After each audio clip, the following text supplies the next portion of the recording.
مرحبا يا جماعة، اليوم راح احكي لكم عن اللهجة الحلبية. اللهجة الحلبية بتقسم ثلاث اقسام رئيسية. هلا القسم الاول اللهجة الحلبية المعتدلة، مثل ما انا عم بحكي معكم هلا. عنا القسم الثاني نازيك. بونسوار جورجيت، شلونك؟ ايش بدي اقول لك؟ زوزو طلعان من البيت ونسيان سوليرو على الطاولة، بصراحة بقى ما باين عليه كثير، اللي بدي اقول لك ما له غير توني كون مر عليه نزلوا على القداس او راحوا يلعبوا باسكت. والله طمنتيني عليه. قاعد عم بدرس جانو فرونسي، كهرباء مقطوعة والامبيرات لساتها مطفية. سمعتي طن جيزيل ايش قالت؟ انه شقد صايرة جورة هالمرة؟ قال ايش شو؟ انا الشومينيه تبعيتي عم تهرب شحوار لعندها على الصالون. انه وخ على راسها يعني عن جد ما يضل ذوق ابدا. بعدين جورجيت العذرة تحرزك على الدواء غسيل نصحتيني فيه. انه غسيل الابيض كله بيجر فرد بجرة. يلا المهم تنزلي عم توجد لحده اليوم.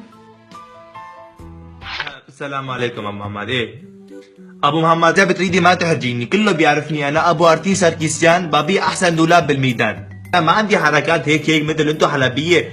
اول شي ساري 15000 بعدين بزعل 15 ورقه. ابو محمد انا ما عندي حركات هيك، انا عندي الله كبيره سعر وحده. ابو محمد تسال عني؟ انت بتنزل على الشارع بتسال عني مين ابو ارتين؟ بقول لك ما بعرف. ابو ارتين احسن واحد بالميدان ببيع دولاب.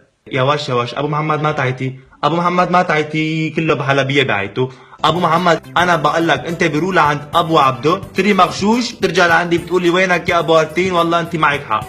برجع بقول لك انا عندي سعر وحده الله كبيره، هذا شعاره انا.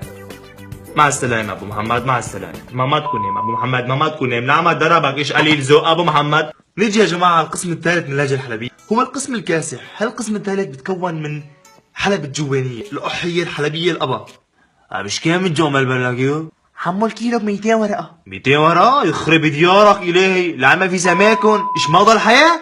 لو أنا قاعد بحلب بلد يلا تحت المدينة بسطع تقول لي كيلو ب 200 ورقة؟ بهالمناطق تسمعوا كلمات حلبية منقرضة، شمشاي، شابوني، بوتشاي، شوكولاتة، جو ملبن، ضمضرمة، ضرمة. كمان الكلمات بتنقطش كتير، مو داروح، دارو، موسيقى دارو، ديتا وديرو. لوين راي؟ هلات شو هلا؟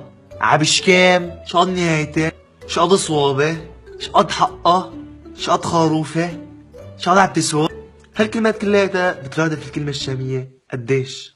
وهيك يا جماعة بكون اعطيتكم لمحة سريعة عن اللهجة الحلبية، ما تنسوا تتاج لرفقاتكم اللي سمعتوا انه هيك بيحكوا. ان شاء الله هيك نرجع لحلب، نرجع لسوريا، نرجع لاوطاننا ويعم الامن والامان. سلام. السطر الاول نار بعدي عنك يا دار، السطر الاول نار بعدي عنك يا دار، والثاني كله مار محروم شوفة حلب.